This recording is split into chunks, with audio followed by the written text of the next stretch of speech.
Hey, welcome back to Side Quest. On this episode, we're talking PlayStation Classic.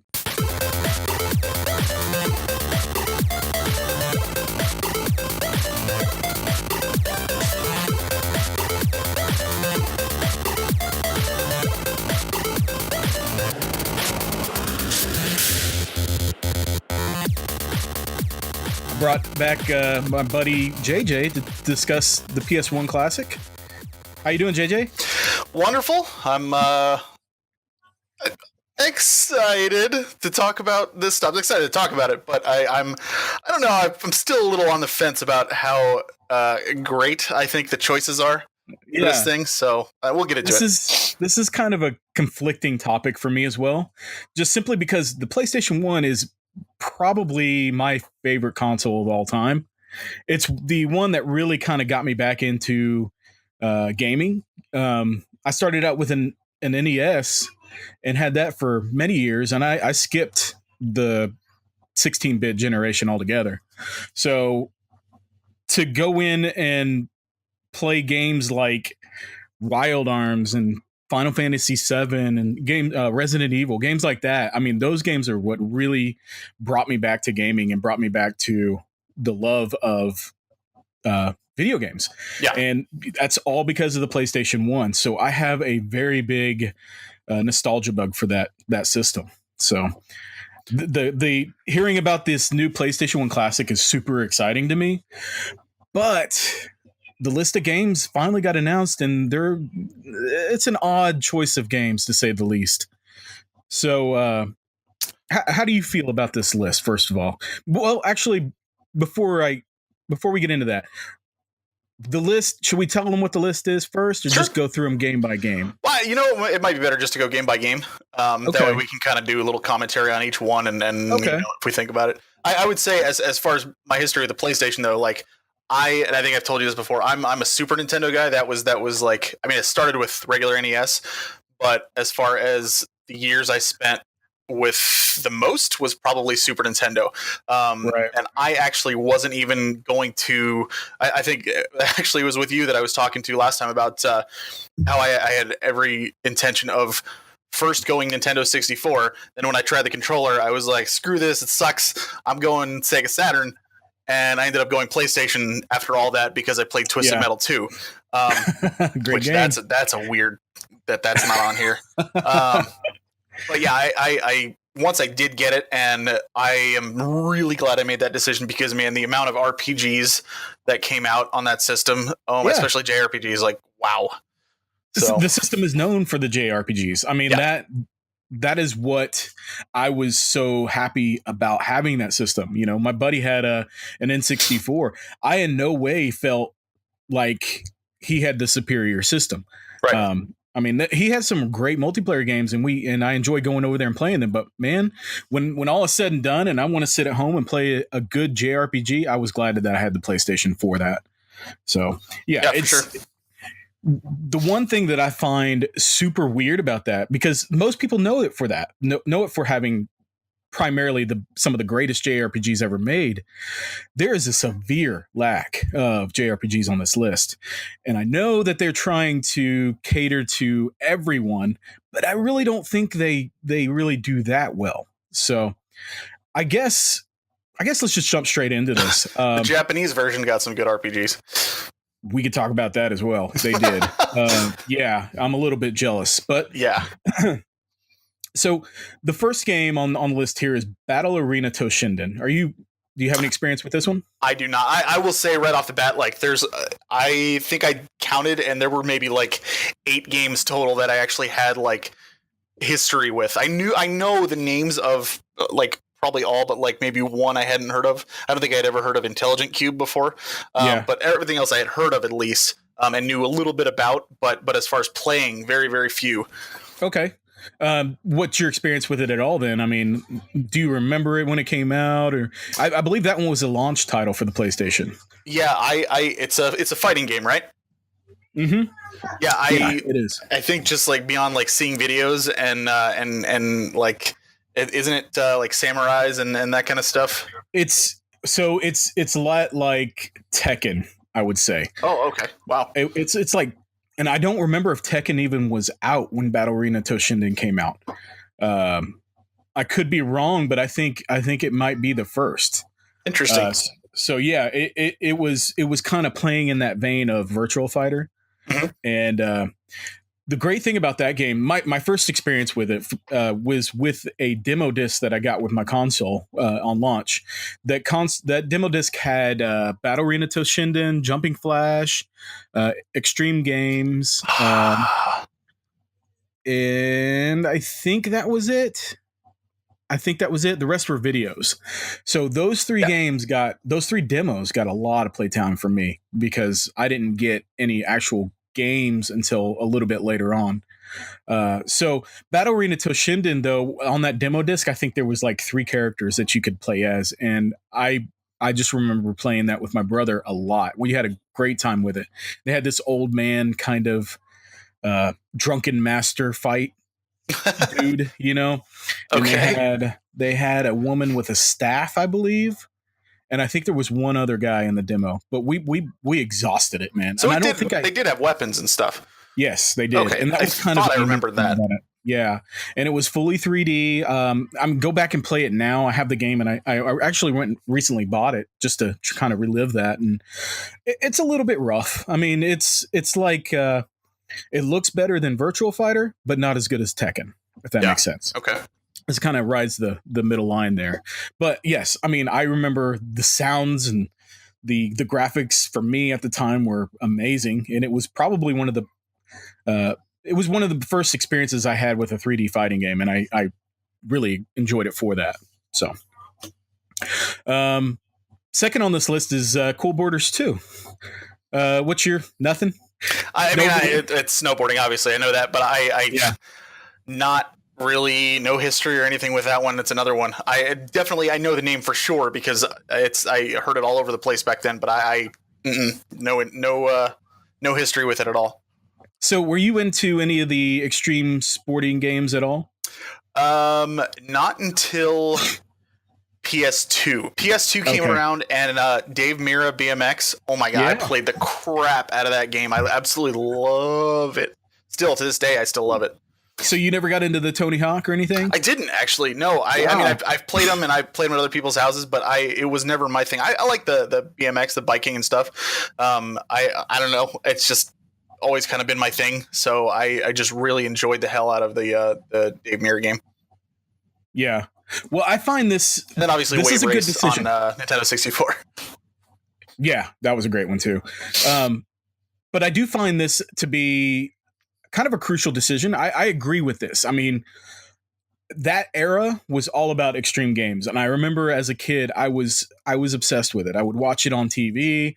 I would wish that I could do the stuff that they could do, but I was a country boy, so I didn't have access to being able to go to a skate park. Actually, they didn't really have skate parks around where I lived, but man, if they did, I'd be all about it. But snowboarding was the one sport that I really wish that I could have done as a kid. That was the one that if there was one thing that I would definitely go out and try and get good at, it would be that. And unfortunately for me, I don't live anywhere near mountains or snow, so that never happened. But I went skiing a lot growing up, but Did you? I was a skier. I wasn't cool enough to do snowboarding. That's what all the cool kids did.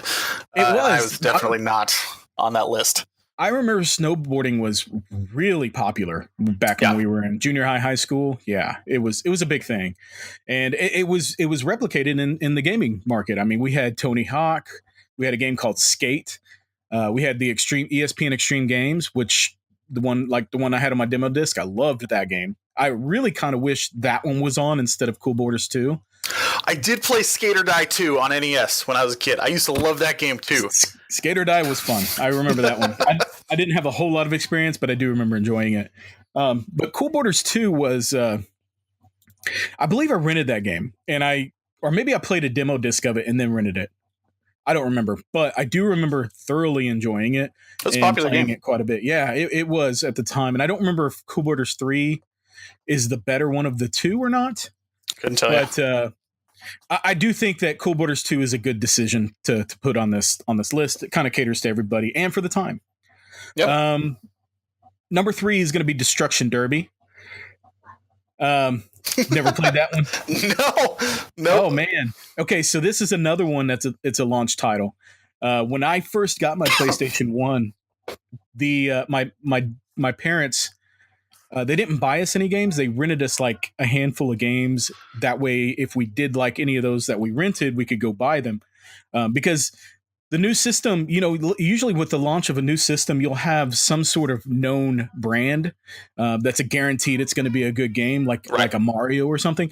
PlayStation was a new system, so it didn't really have that. So, and my parents were smart enough to realize that, or maybe the guy at Toys R Us convinced them to do it this way. I don't know, but they ended up renting me Destruction Derby, Warhawk, and Wow. Twisted Metal, I believe. I'm pretty sure it's Twisted Metal, but we played Destruction Derby quite a bit. The only thing I remember about it is it was a little bit lacking in features. It was just a mosh pit of cars crashing into each other, and it had the breaking apart of vehicles. A really kind of cool mechanic for the time. So is it just Twisted Metal without like weapons and stuff? Exactly. Yeah. I mean, it's just a regular old Destruction Derby. They had a racetrack feature, I believe. I don't remember for sure, but the mode that we played most often was just all for one. Everybody crash into each other in the mosh pit and try to destroy each other's cars. And it was a simple play it for a little bit and be done with it type of game. And I believe after we got done playing it, after renting it, there was no desire to buy the game. So while I think it's a good decision because it's a launch title, I don't know that it's a good fit for a classic. It's not one that people look back on and say, "Hey, PlayStation 1 had Destruction Derby. Remember that game?" It really makes you wonder, like what their criteria was for putting these games on here. Like, was it just flat out like, "Hey, these games sold well, so let's throw it on there," or like it just seems weird because that's why I asked. Is like if it's that similar to Twisted Metal, why wouldn't you just stick with like Twisted Metal and even like Twisted Metal 1 and 2? That just seems such an odd choice to me. It's well, I think it's more because it's a first party game. Okay. I believe they were probably, because of licensing, they probably kept this list with safe games. That makes sense. And yeah, I mean, if you're going to go out, same thing with Cool Borders 2. I believe that's also a first party game as well. That's playing it safe.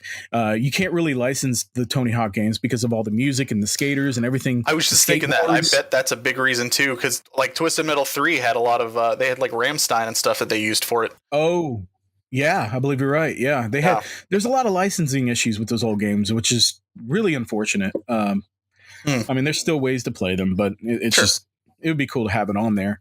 But yeah, I mean, Destruction Derby is playing it safe, and if they're going as far as to not include analog sticks on the controllers to truly have that PlayStation Classic feel, it makes sense to have some launch titles on there, and I believe that's what they're going for. So next on this list is a big one, and it's one we knew was going to be on there before, and that's Final Fantasy VII.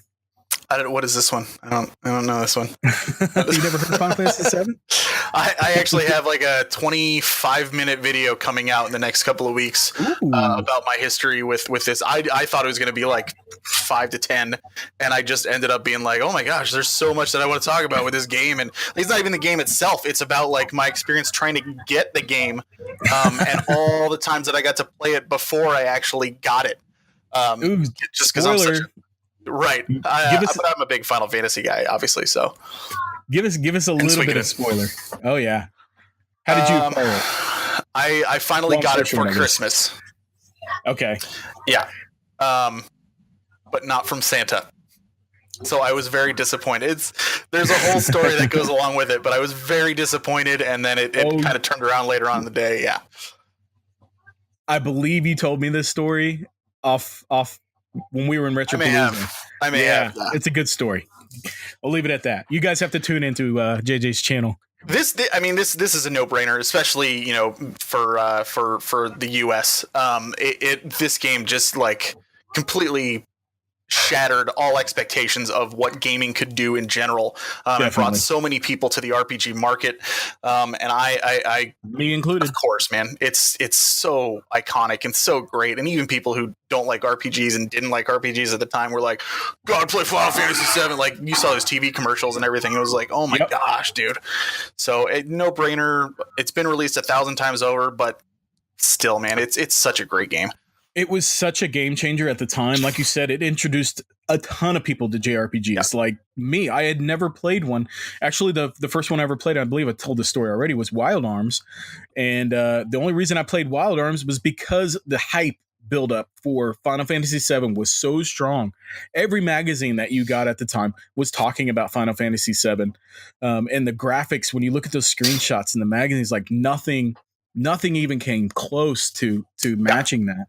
And the hype was strong. I remember reserving that game at Sears, and they gave me a white T-shirt that had Cloud on the front of it, and I wish I would have held on to that shirt. I really love that shirt. I wore it to death. I think I've seen it before. Not yours, obviously, but I mean, like, I think I've seen people with it before. Yeah, it was a big incentive for me to pre-order at Sears, which is the only reason why I went there.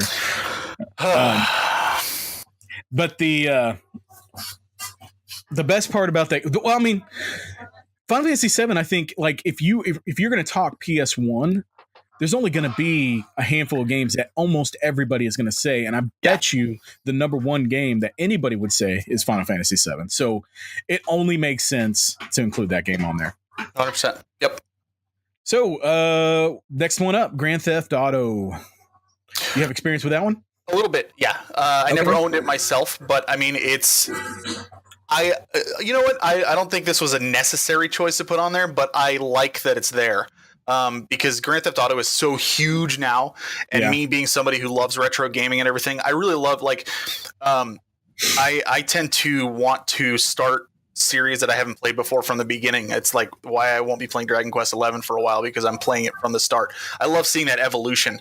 So being able to go back and actually have the opportunity to go back and replay this and actually finish it is really, really cool. Because I just remember, bits and pieces of it, but it's like the top-down, similar gameplay to what we have nowadays, but it's obviously nowhere near as detailed. But it's like you can totally see the roots in that game, well, obviously, because it's the first one, but like it's really, really cool to see kind of comparing that original game to what we have now and being like, holy crap, they really added a lot to it. I agree with you. Like, I don't know that I would have put this on the list. It's another one of those kind of weird titles. Grand Theft Auto, I don't think, was ever really a popular series, not until Grand Theft Auto 3. Yep. But it is interesting for people who haven't played the original to go back and play it. It's not a bad game from what I can remember anyway. It's just not one that I would consider a PlayStation classic. It wasn't even that, at least to my knowledge, it wasn't even that big until Grand Theft Auto 2? Yeah, yep. I think that was the first like huge one. And actually, now that you say that, I think Grand Theft Auto 2 should probably have been the one to use over this one. I don't have a huge amount of experience with the series, or at least the PlayStation 1 series. Yeah. But I seem to remember it being more of a PC game. Do you remember that? That I don't know. Okay. It seems like it was more of a PC game that they ported to the PlayStation 1, and it just didn't seem to be that big a deal. But I mean, I could be wrong, but I mean, I just remember it was kind of awkward because of that top-down view when you're driving a car. It just, to me, it always felt awkward. Yeah. No, they've, like I said, they've definitely made tons of improvements. Yeah. I like seeing that, where these games came from, and being able to compare the original form to the unbelievable version we have now. Right. Well, on to the next one here, Intelligent Cube. You said that you didn't have an experience with that. I really don't either. Nothing. And I'm actually kind of excited they put this on here because I know, at least back then, I remember there was a lot of good reviews, at least from magazine scores that I can remember. Yep. And a lot of people look back on it now with a little bit of nostalgia. I wouldn't call it a classic PS1 classic by any means, but I do know it's one of the more expensive hard copy games if you try to locate it nowadays. Sure. It has an interesting concept. You play as a little guy on a grid space system with all of these cubes coming toward you, and I believe you have to get into empty spaces and not let the cubes crush you. That's a complete. I watched a video over it. I remember seeing just like in the short clips that I saw, like cubes rolling over. But I was just like, oh, puzzle game. No, I am excited to give this one a try. I'm sure it's going to be on there, so yes, I'll play it. Okay, Jumping Flash. So I was laughing earlier when you were talking about that demo disc, and right before you said, oh, it had this game, Jumping Flash, and this other game, I was like, right before you said that, I was like, I wonder if it's the same one with Jumping Flash. Then you said that, because I played the crap out of that demo disc. My cousin actually, he was the first one in our family to get PlayStation, and this is the same guy who wouldn't let anybody else play anything. He was the one who, I think I told you, hid his copy of Legend of Zelda: Link to the Past in the ceiling tiles, so we couldn't get to it and we couldn't play it. He also, when I got my PlayStation, a big reason, one of the games I was really interested in that he played and loved was Blood Omen: Legacy of Kain. And when I was looking for games to get, my dad basically, I had a bunch of money saved up, and my dad was like, all right, you can get the system and you can get 3 games, but the rest of the money's going in the bank. And the money came from like either like a confirmation or church or a birthday or something like that. It was something I had saved up. And he obviously wanted the rest to just go in the bank. So, but still, a system in 3 games is massive for a kid. Incredible. Yeah. Right. So I was like eyeballing. I was at the store with my dad and my cousin, the mean one, and we're looking at games. And obviously, I went straight for Twisted Metal 2. Grabbed that one first. I couldn't tell you what the second. Maybe it was 2 games that I got, because I remember specifically 2 that I got. Either way, the second game that I was going for was Blood Omen: Legacy of Kain, which I had seen my cousin play as well, and he's like flat out like, no, you don't want that. I'm like, I kind of do, because it looks fun and I liked it. And he's like, he's trying to get you to get the games that he wants. He was not even that. He was just like he wanted to be the only one who played it. Like he was like, no, it's too hard for you. The guy's like a year and a half older than I am, and he's like, it's just not your thing. It's too hard for you. And I'm like, dude, I've been playing RPGs so much more than you. Shut up. So, but he bullied me into not buying my own game, so I got NHL 97 instead. Oh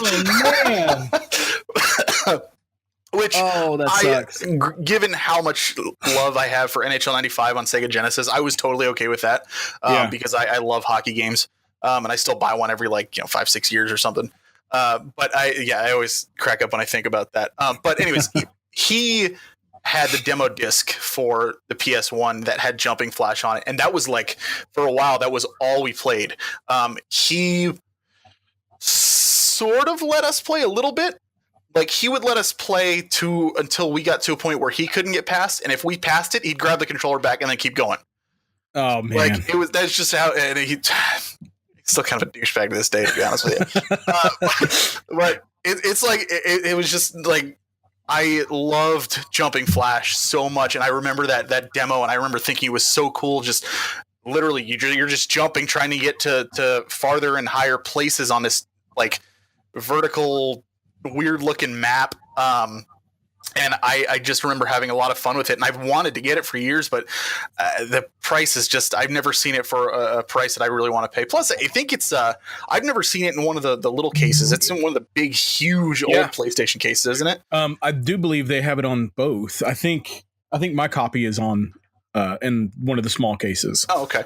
But yeah, it's always been just way too expensive and a little out of my price range for what I want to pay for it. So, but I cannot wait. I think this is, again, not a game that had to be on there by any means, but I think it's a great choice because I just from the demo had so much fun with it. I definitely like the inclusion of this game, and I would have included, of all the launch titles, I think this one and Twisted Metal would have been the 2 that I would have put on there for sure. I remember with the demo disc, it was one of those games that I couldn't really figure out originally, it was kind of confusing. You have all these bright colors and shapes all over the place, and you've got this HUD around you on your screen, and you can't really tell what's going on.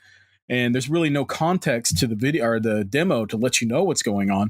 Right. And it wasn't until later that you realize that you're a robot kind of rabbit. And I kind of established that I was rabbit by the way you could jump, and you could do like triple jumps, and you would collect carrots, and then you would get like special different guns. It's so weird to describe, but man, you play it. It was so much fun. It really was. And it was one of those that I played the demo. There was only the first level in the demo, and I played that over and over and over again until I figured out what in the world I was supposed to do. And I think you were just supposed to collect all the carrots and get to the target end zone. Yeah. And yeah, I enjoyed the heck out of it. And I never ended up buying the game. Always wanted to. And it wasn't until much later on that I did buy the game. But yeah, that Jumping Flash is a great 3D platformer, I guess. Very, very good indicator of where things were at that time. With it was good to have on that demo disc because it really showed off like the next jump from the previous systems and stuff. It did a great job kind of showcasing what the PlayStation could do, at least the early stages, because obviously it can do way more later on.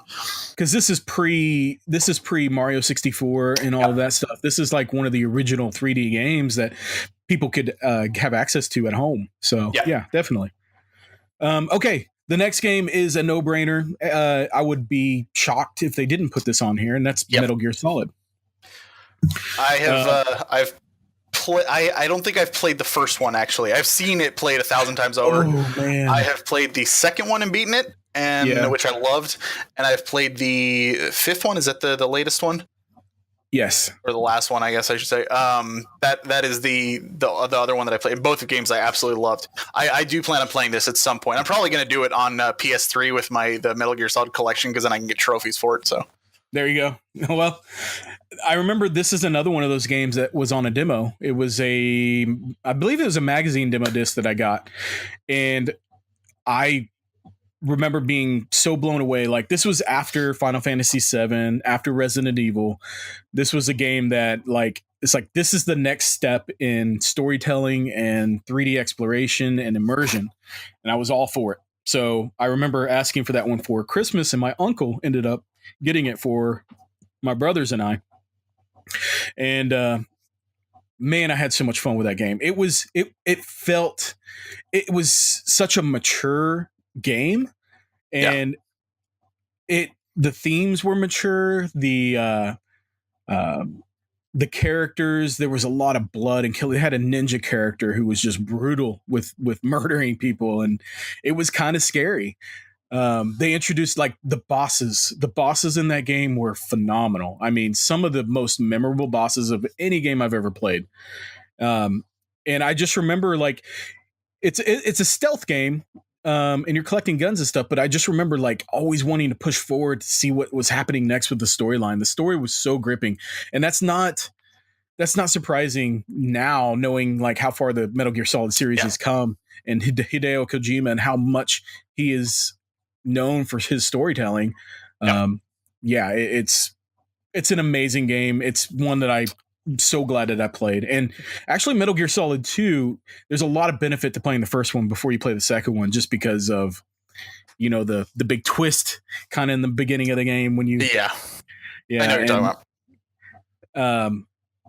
I love that game. It was just an incredible game. Did you see the direct today?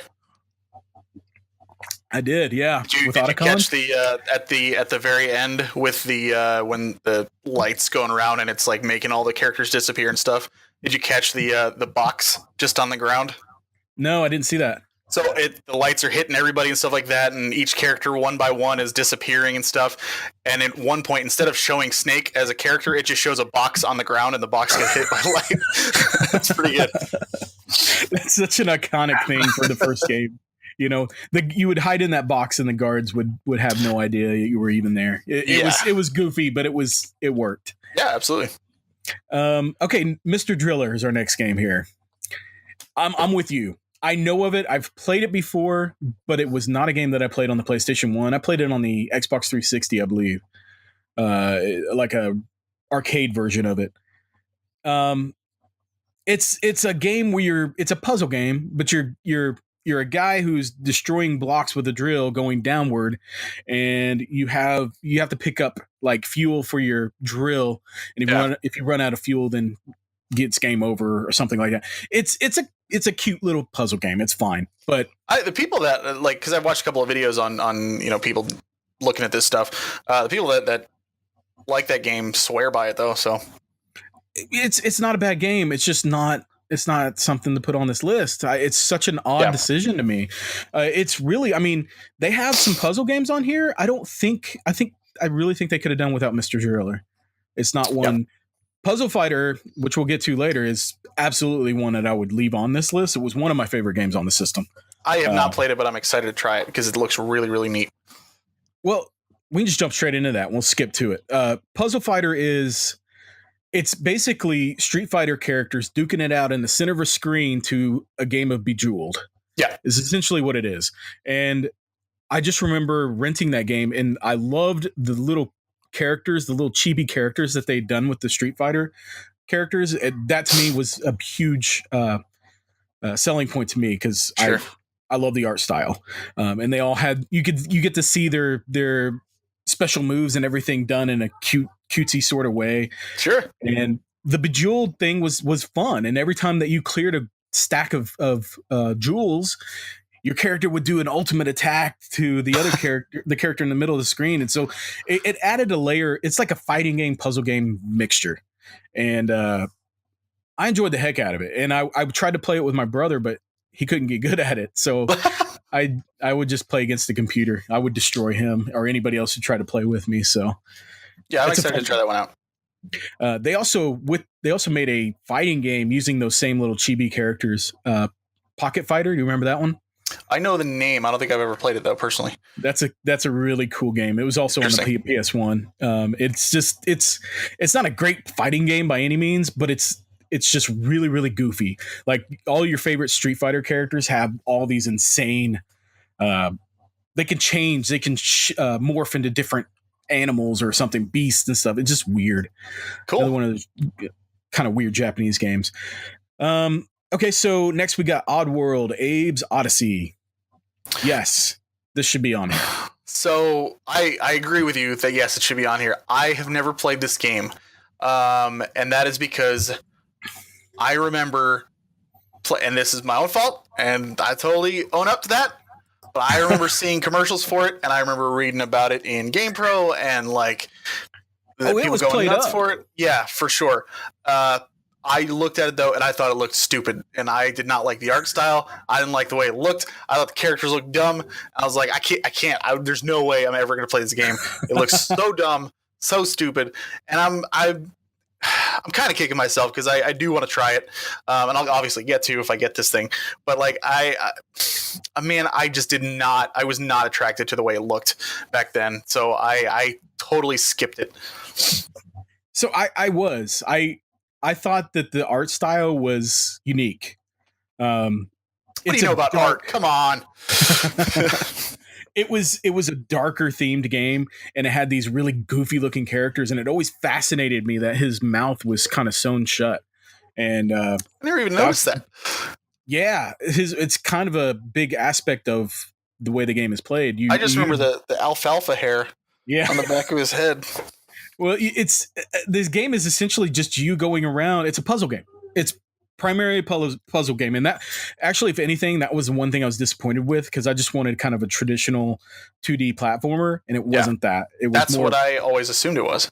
Interesting. It's more like the old Prince of Persia games. If you ever played those, where your character moves really slow and your movements, your jumps and everything have to be super precise. Okay. It's weird. And you're basically going around avoiding enemies and rescuing other little alien guys that look like Abe. And they're being used or harvested for their materials. It's a very dark themed game, and it's fun. You have to have a little bit of patience for it though, because it's easy to walk into a new screen and then die and then have to go repeat that process again. Sure. So it's a good game, and I do think it's deserving I'd like to try it out because I know how iconic it was when it came out, and I love gaming history, and I think this was a big piece of gaming history. At least at the time, it was huge. Well, I don't know if people are still like, we need a new one, but I really, really thought that I was happy to see it on there because I'll try it out. the remastered version that they released a couple years ago is pretty good. If you've ever seen that, yeah, it's a good, faithful recreation of that game. Okay. Next, we have Rayman. What do you think of Rayman? Rayman's cool. It's action side scroller. It's I don't know. I've never I don't hate it or anything. It's just generic to me. I don't know. I've never really I've never understood how people go so nuts for it. It's I don't think people go nuts for this one. I think they go nuts for Rayman 2 and Rayman 2. That was the good one. Was it though? I mean, they all seem the same to me. I don't know. I mean, and I'm probably gonna get everybody hates me now at this point, but I don't know. It just I never caught on to what set it apart from other just action side scrollers. Well, Rayman 2 was a 3D was it really? platformer. Okay. Yeah. All right. So that's but the first Rayman was what attracted me to it, besides the platforming aspect of it, was the art style. Again, I mean, it was like hand-drawn kind of graphics. Cool looking. Yeah. And it was just kind of unique. I wasn't really fascinated with Rayman as a character. I thought his design was kind of crappy, but I liked the bright, colorful gameplay. I liked the way the game looked. And so when I got that one, I played it for a while, and that game is so hard. I mean, it is a platformer. I mean, you have to make very precise jumps, and it was frustrating. There was one level in particular, a music note level, that used to give me such a hard time. And I remember, I think I just rented that one, played it until I was beyond frustrated with it, put it back, But I was always happy that I experienced it because I thought it was just a beautiful game. Next, we got Resident Evil Director's Cut. I know you like Resident Evil. Oh my gosh, man. I've told so many stories. In fact, the last episode of SideQuest, my brother was on, and he gave a little story about our. I love that story, and I love that was a great episode, by the way. I loved just listening to it, and because you guys had told that story in when we were in Texas as well. Oh yeah, and I just listening to it all over again. I was just cracking up because that's just so funny to me.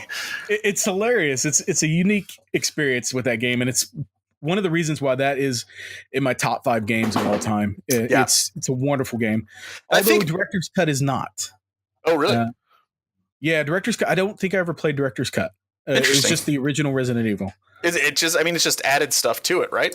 Yeah, I mean, I guess if you're going to do one, do that one. But this is also the one that's notorious for adding the crappy music. Okay. I'm not too keen on that. Like, if I want to experience that game again, I want to experience the way I experienced it. Yeah. But I think the Director's Cut is probably the obvious choice for this system. See, I need to play it because I have never really gotten into the series at all. And I think I told you this, totally, again, my own fault. I played the first Resident Evil when it first came out at a buddy's house, and I went in assuming it was going to be, I'm going to have a shotgun and I'm just going to be killing zombies. And that's what I was expecting. And it's not that. I mean, obviously you do that in a couple places, but that's not even remotely the focal point of the game at all. So it was a complete reality check when I did that, and I ended up not liking what I played at that point. I think now, going in and knowing what to expect, and having a new appreciation for the older games and that kind of stuff, I really, really am excited to finally try this one out. Well, cool. Yeah, have you played? Well, I guess you haven't played any of the tank controlling Resident Evils. Okay, that's the only thing. Silent Hill 2 is the only one that was that kind of has similar controls that I've played and beaten. I think that's really going to be your only barrier of entry for that game. Hopefully, this classic has save state functionality, because it's one of those games that you have to manage your inventory really well. And you have to be prepared for whatever room you're going to walk into, and that you don't get killed. It's kind of a Dark Souls-ish risk reward type system. So, and the saves, you have a limited number of saves because you use ink ribbons to save. And you kind of have to be sparing with that. And so if you die, you could easily end up replaying a good chunk of things that you'd already done. So save states, I think, would definitely be beneficial for somebody coming in. But cool. It's a fantastic game. I'm really glad that they chose Resident Evil and not any of the other ones. Yeah, definitely. For me, that is the best one of the series. I honestly thought they were going to put Resident Evil 2 on there, and I would have been. I mean, I enjoyed Resident Evil 2, but that's not the one that's most nostalgic to me, and I would have been a little bit disappointed, especially with the remake coming out next year or next month. Okay, next we have Persona or Revelations Persona. This is another odd choice. It's an RPG I haven't played, so I'm excited. It's one that I've played, but not extensively by any means.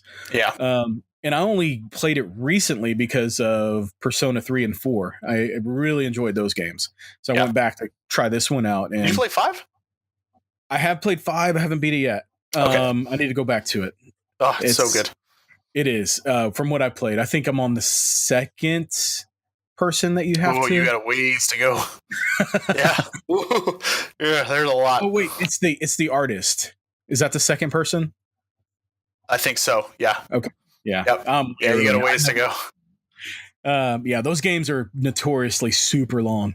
But yeah, I mean, it's kind of cool to go back and experience this one again. But Persona, really? I mean, nobody says that is a top tier JRPG on the PS1.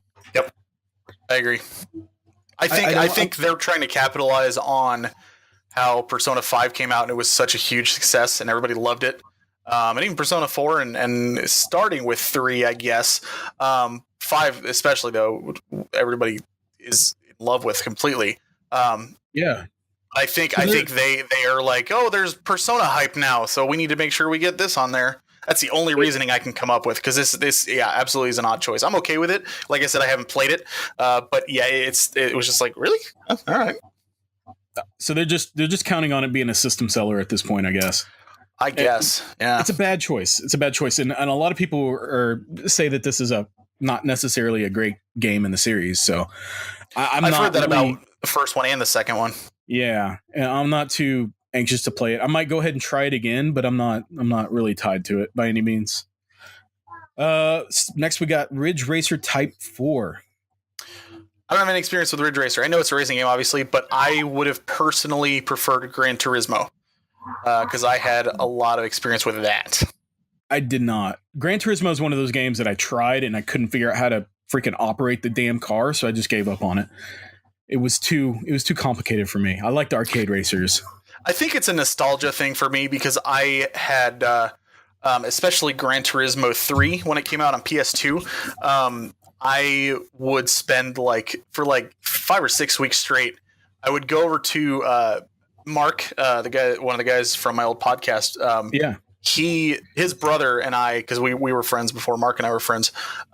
I would go over to their house, and John, his brother, and myself and our other friend Justin would have our 3 TVs and our 3 PS2s in the basement, and we would 7-8 hours straight just play Gran Turismo 3, just doing the really super long races because we could sit there and talk to each other and trying to unlock these new cars and just I don't know, it was like you describe it, we're just sitting around just driving cars in a circle, it was goofy, but it's honestly it was so much fun, and it just reminds me of just hanging out with the guys, and I that's kind of why I just have some love for that series, and I have no experience with Ridge Racer at all personally.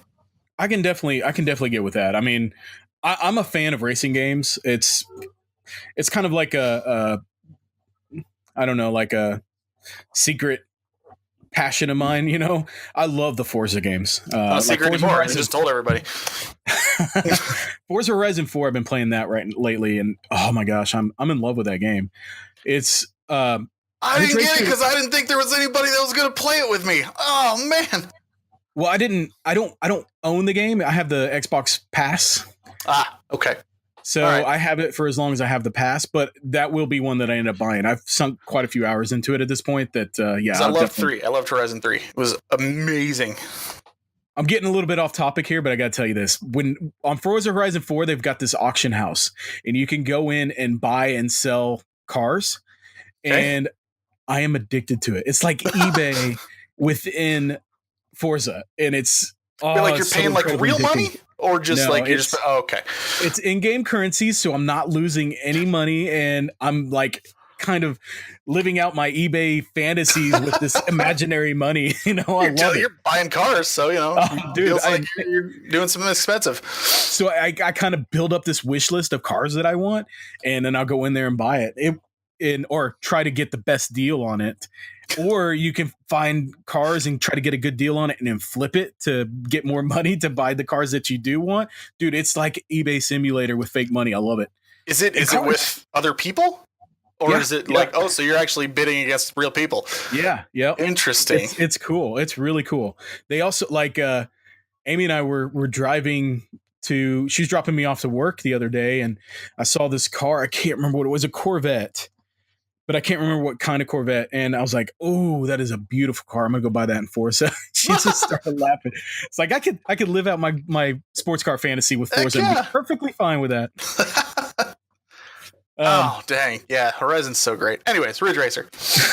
Ridge Racer. I don't have any experience with Type 4 at all. I played the original Ridge Racer, and I really enjoyed it. It was just a standard kind of race car game, but from what I know and what I've heard from other people, Ridge Racer Type 4 is probably the best of the PlayStation 1 series, so it makes sense to add it on here as a race car game.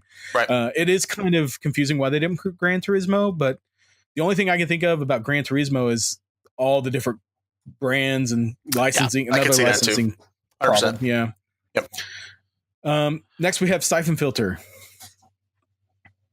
I don't have any experience with it. I know that it was popular, but I always like kind of just assumed it was like a Metal Gear Solid type game. Yeah, that's what I assumed too. And I think that's what turned me on to want to try it. Yeah. And it's a fun game. I would say it's closer in gameplay style to something like Tomb Raider. Really? Kind of a run and gun style of game with some stealth elements.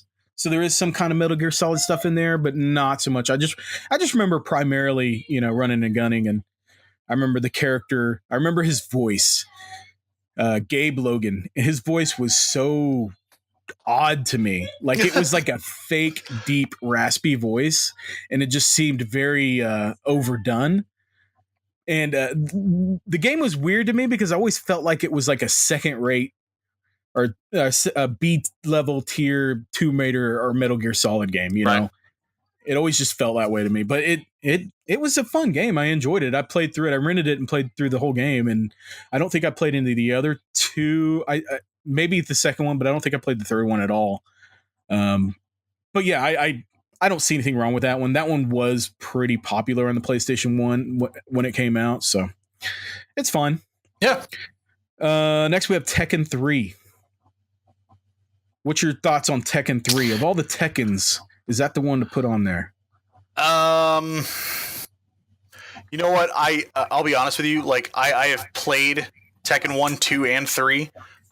It's all like they're so similar that it all kind of jumbles in my head though, and I really couldn't tell you what the main differences are between them. I remember hearing the most about Tekken 3 though. So I'm really not that surprised that it's on there. Tekken's always been a solid fighter though. The animations have always been great. I loved what's his name, Yoshimitsu or something like that, the dude with the sword. He had the mask on, right? He had like a weird kind of. I probably butchered his name, but he's. No, that's right. I always thought he was cool. Oh, okay. But I always thought he was really cool, and I loved. Everything was just so fluid in that game. It was the same reason that I liked Virtua Fighter in the arcade.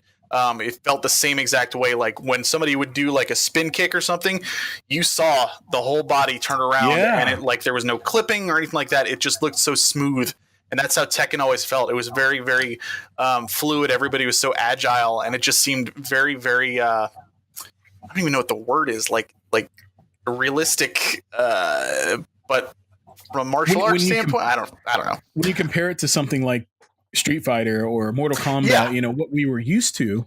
Yeah, definitely. It felt like a step above. Absolutely.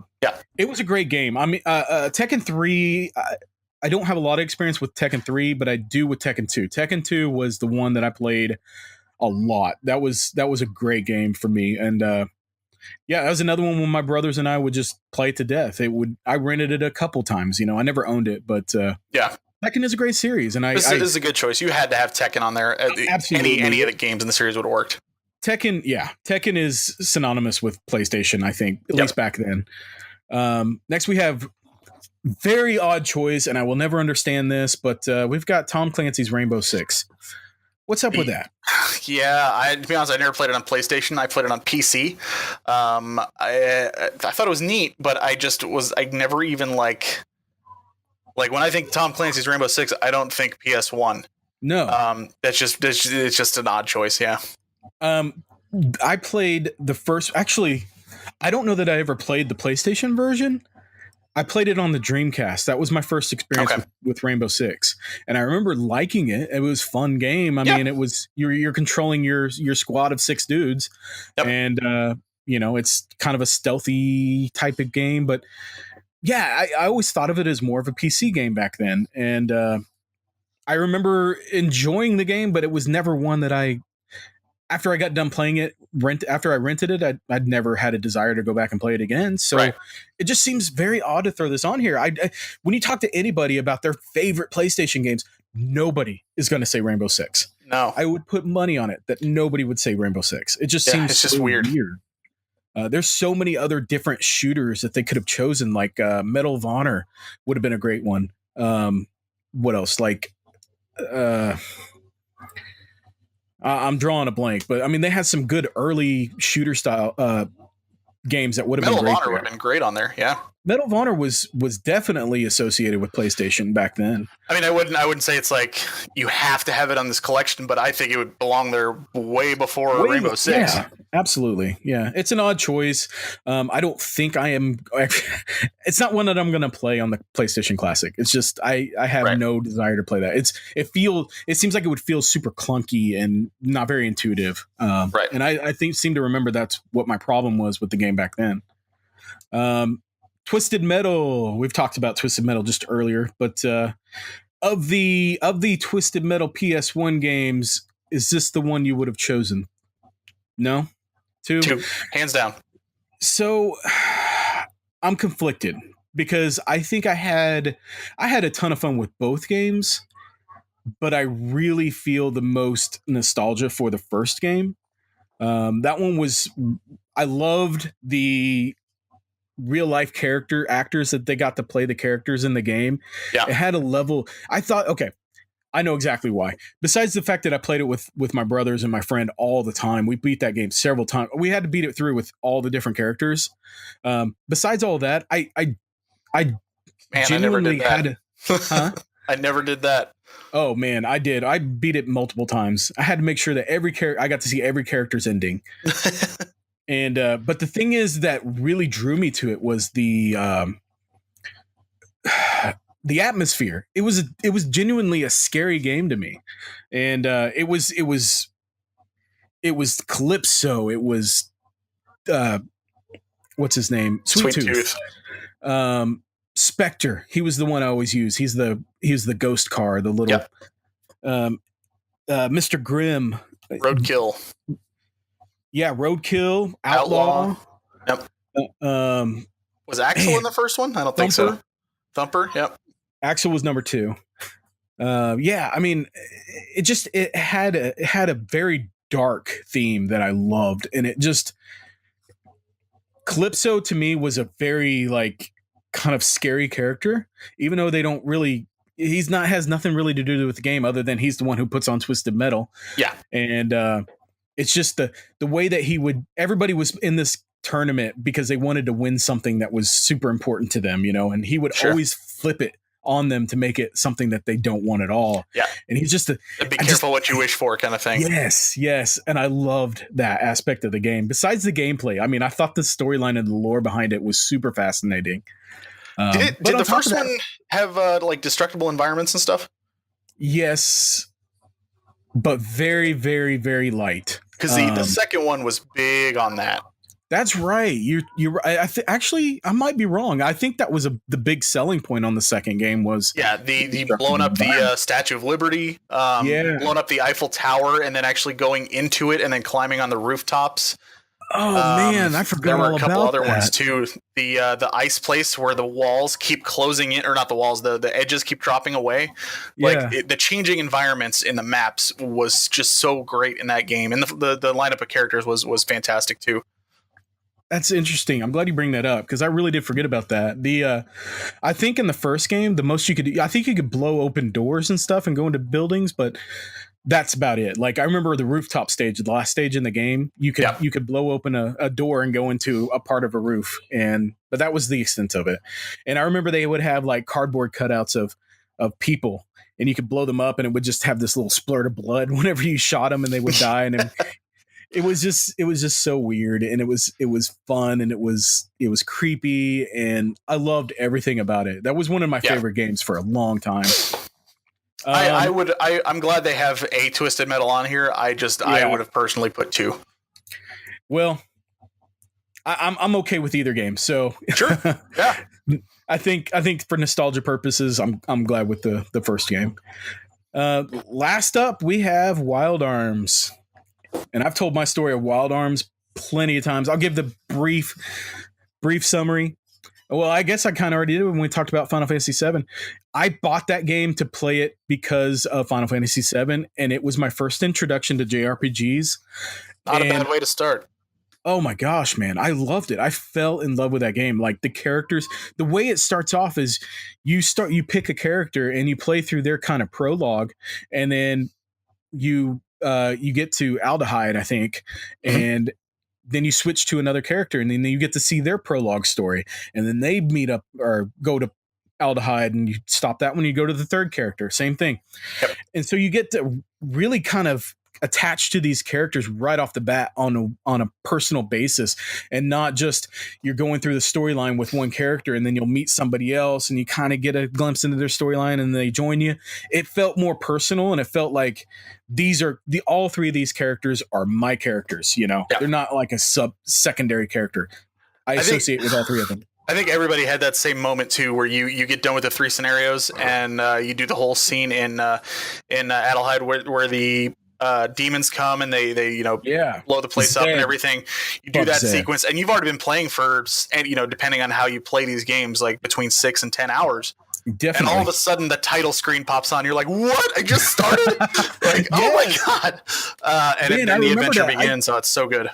That threw me off. I thought the game was ending because it was it seemed to be so late into the game that I thought the game was already over. I was like, wait a second. Just getting started. Yeah. Being my first experience with a JRPG, I had no idea what I was in for and what kind of length a game like this would have. I think it shows credits there too, so it is a little confusing, but it was still, man. Yeah. Oh God, that game is so great. Really sad too, but it's so good. Yeah. The music does such a good job of immersing you 100%. In the story.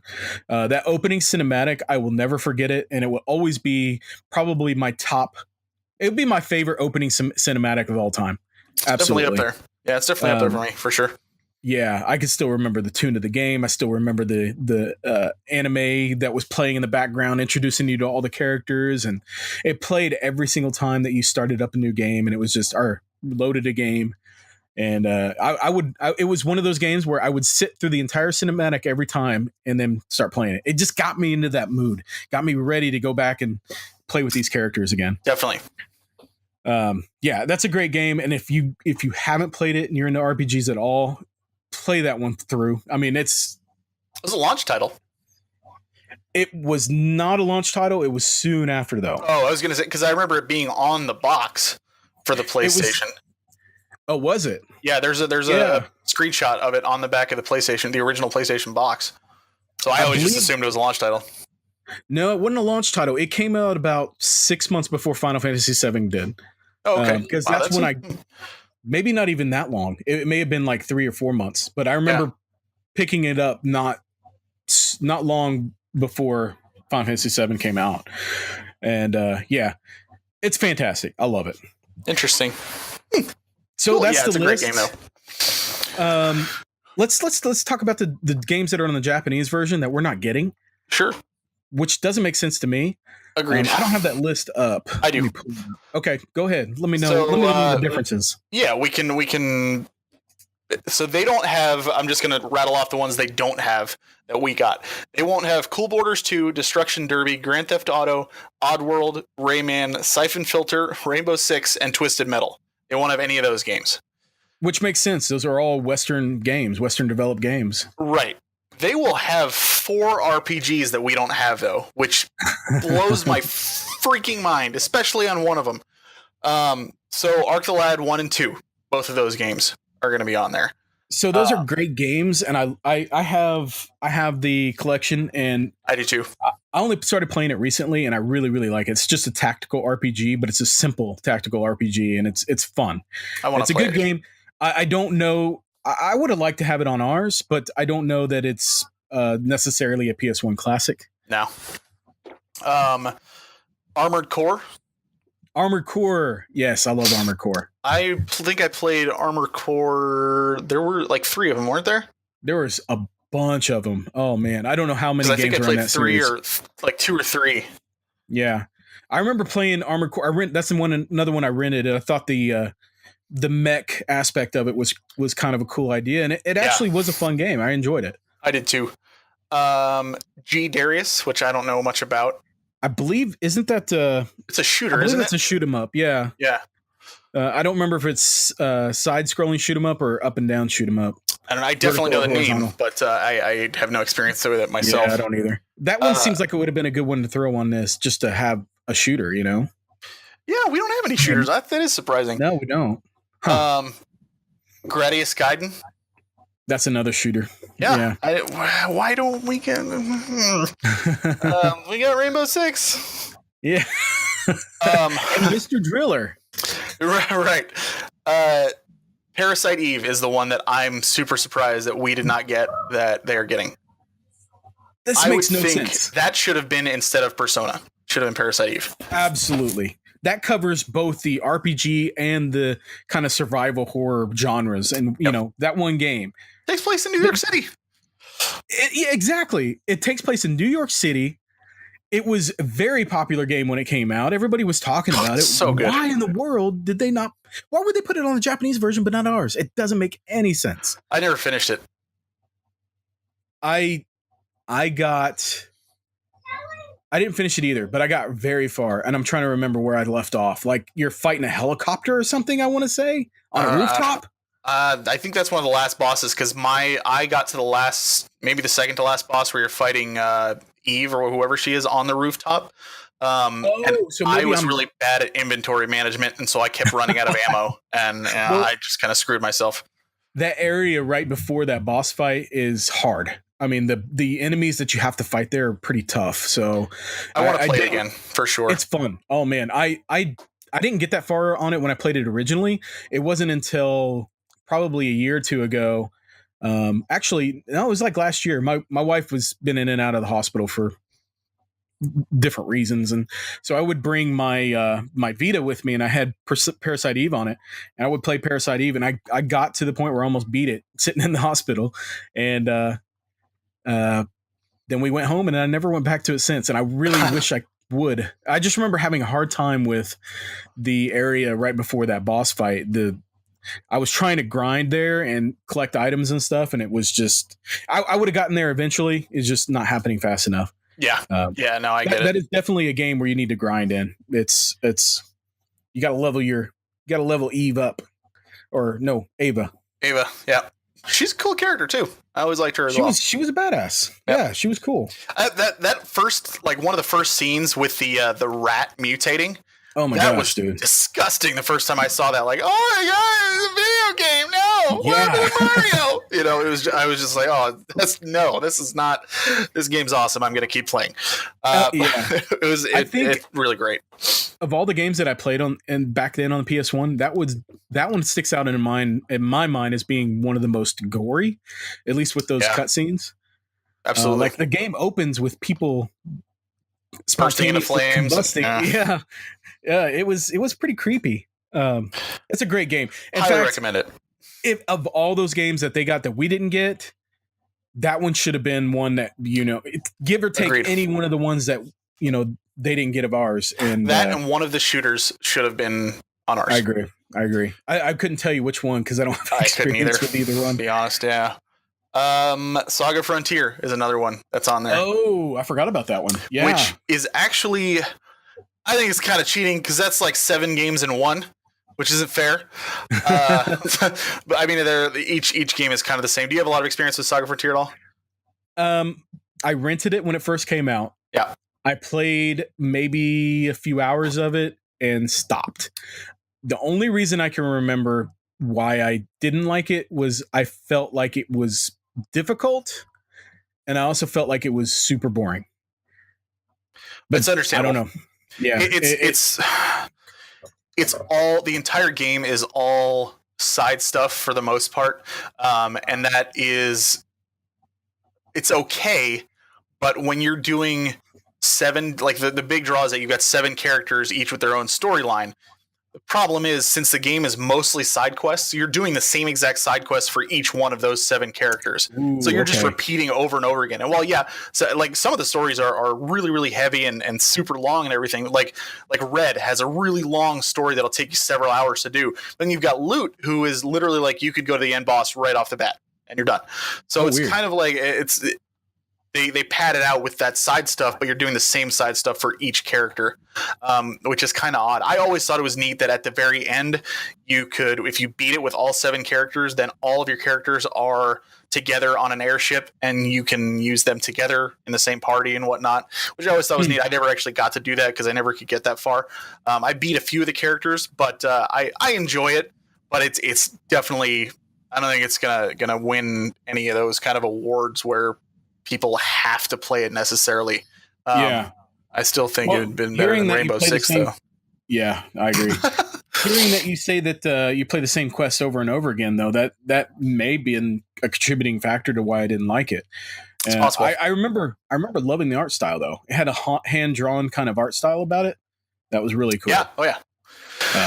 It reminded me of, what was it? Legend of Mana? Mm-hmm. Legend of Mana was a beautiful game. It had that hand-drawn style. I'm always a sucker for unique art styles in games, and that one definitely had one.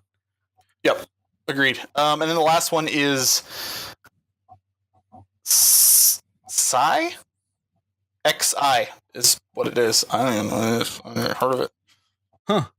Yeah, I don't know what that is. Pronounced Xi in Japan. Devil Dice, apparently, is what it's called on PlayStation. Oh, Devil Dice. Yes, okay. So, yeah, it's a puzzle game. I don't know anything about it, though. Devil Dice is... I'm familiar with it. I may have played it once or twice. I just remember more videos about it than anything. But yeah, you're a little devil on a dice, and it's a puzzle game where you have to match up numbers on these dice to make them disappear or something like that. I don't necessarily remember, but I do know that a lot of people have a lot of people like it. It's a good game. Yeah. Oh, I didn't even see this. I'm getting these games off the Wikipedia. Japanese console gets the Final Fantasy VII International version, which has like a couple extra secret boss fights and stuff that we didn't get. Thanks, Sony. I thought that the Japanese version of Final Fantasy VII, the American version got more bosses. They added in the Emerald and the Ruby weapon that were not in the Japanese version. Are you sure? That's what I mean, I could always be wrong. Because I know the Japanese version has boss 0 or enemy 0, which we did not get. Okay. Yeah, I just remember that the special thing about the Emerald and Ruby weapon, besides them being almost impossible to beat, was that they were unique to the US version. Interesting. Yeah, I'm going to have to look that up after we get done. But curious now, yeah. Yeah, man, that's the list. If you were to add anything to this list, what would it be? I mean, I would move Parasite Eve over for sure, but I you know what? I think Final Fantasy IX would have been a good addition. Yeah. Even though they already have a Final Fantasy game. Yes. I guess. Yeah. Oh, yeah. Absolutely. 7 and 9 are both super, super iconic, super great. I would say 8 over 9 though. Oh, I love 8. No, 8 is I one of love my it favorites. too, but it's yeah. No, I'm trying to think of like any other RPG. You know what? I take that back. Suikoden. I would put Suikoden 2 on there. That's probably one of the most confusing things to me. That game should have been on there. Suikoden 2 should have been on there. Yep. Especially with how popular it is right now. There's such a big revival of that series to people these days. It seems like it would have been a no-brainer. You would have sold consoles by having Suikoden on there, but right. Knowing how Konami is right now, I don't know how Metal Gear Solid's on there though. Oh, true. Yeah. So, interesting. Yeah. Any others? I'd have to look at my collection to be honest with you. I don't know off the top of my head. Legend of Mana would have been kind of cool to see on there, like you just mentioned. Legend of Mana, Chrono Cross would have been amazing. Chrono Cross, yeah, absolutely. Xenogears, even Final though I don't Fantasy have Tactics would have been absolutely should be on there. Yep. There's no reason for that game not to be on there. That is a great game. Probably next to Final Fantasy VII and Resident Evil, my favorite game on the system.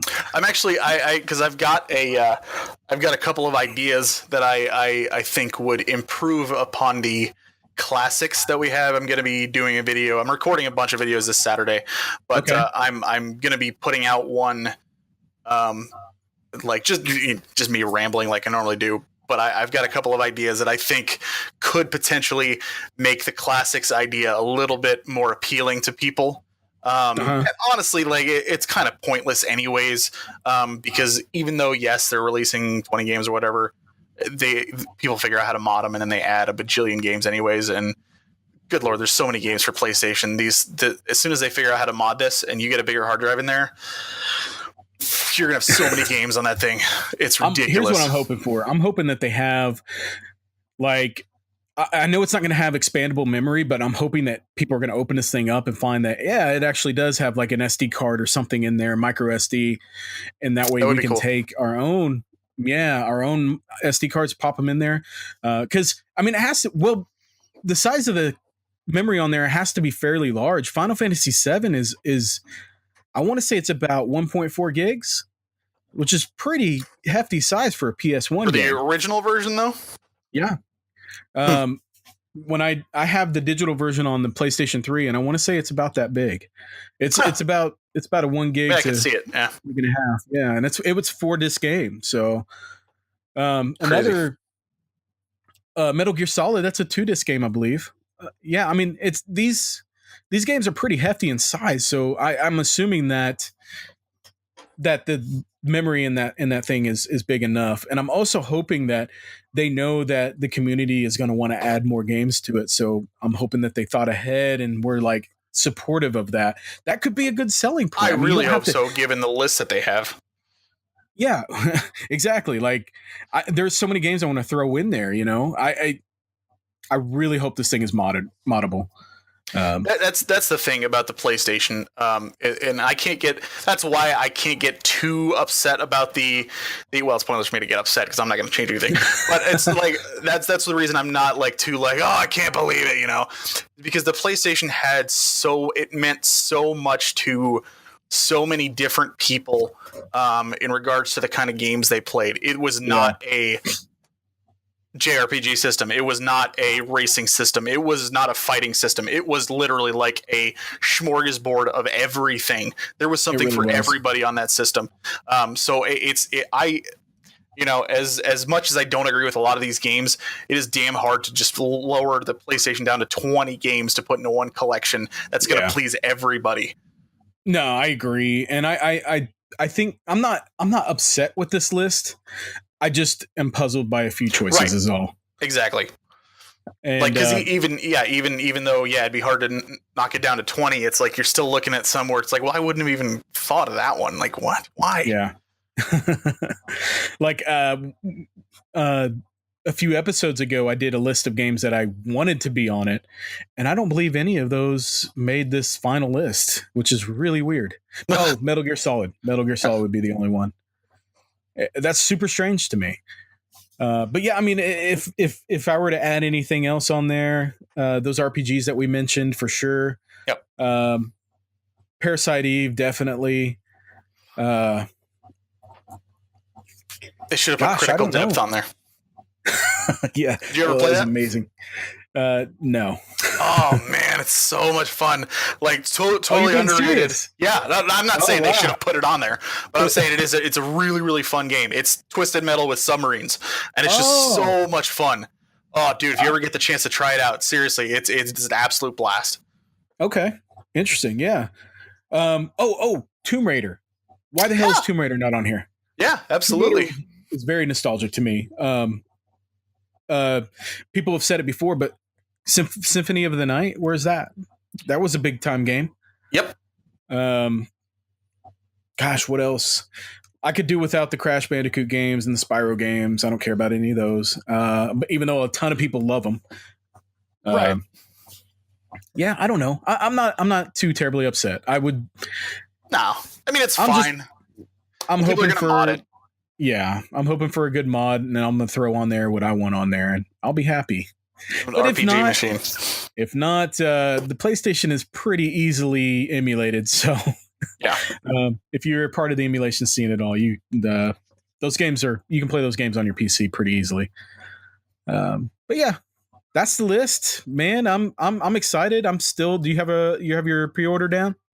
I did, and then I canceled it because I wasn't sure. I don't know if I'm gonna look into it again yet. I'm not sure. We'll see. I've got my pre-order. The only thing that's going to keep me from buying it at this point is if I have a lack of funds when it comes out, because that game or that system is coming out at the same time as Smash Brothers, and within a week of Smash Brothers. And I pre-ordered the Ultimate Edition of Smash Brothers, I believe. Oh, nice! It comes with the Pro Controller. So I got that one just because I know that I'm going to be playing it with my kids, and we don't have a Pro Controller yet. So I thought that would be the ideal version to get. You know what? I bought the Pro Controller and the GameCube adapter thing separately. Oh, yeah. I just got notifications as they ship today. So I should be getting those here like in the next day or two. Yeah.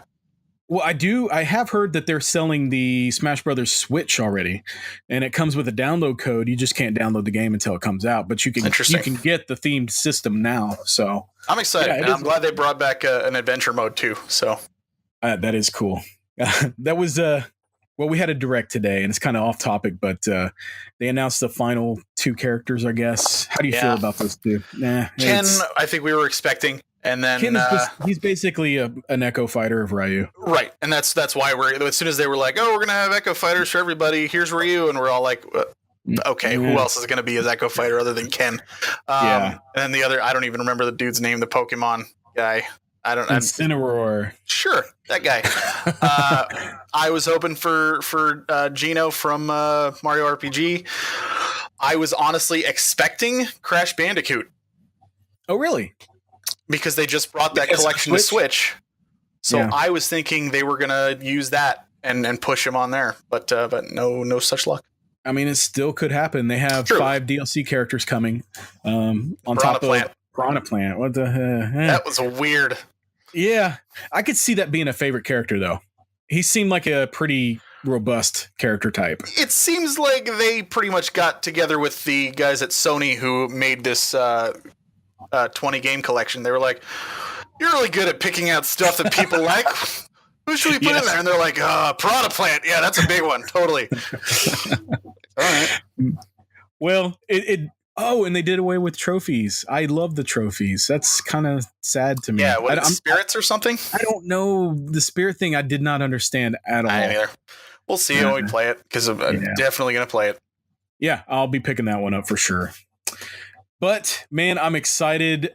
I still want to get this game or this system, and I will. And I don't think it's going to sell out like the other Nintendo classics did. Yeah. I know Sony, and I know they're going to make enough for everybody, and they're not going to miss out on those pre-Christmas sales that they can get. So for sure.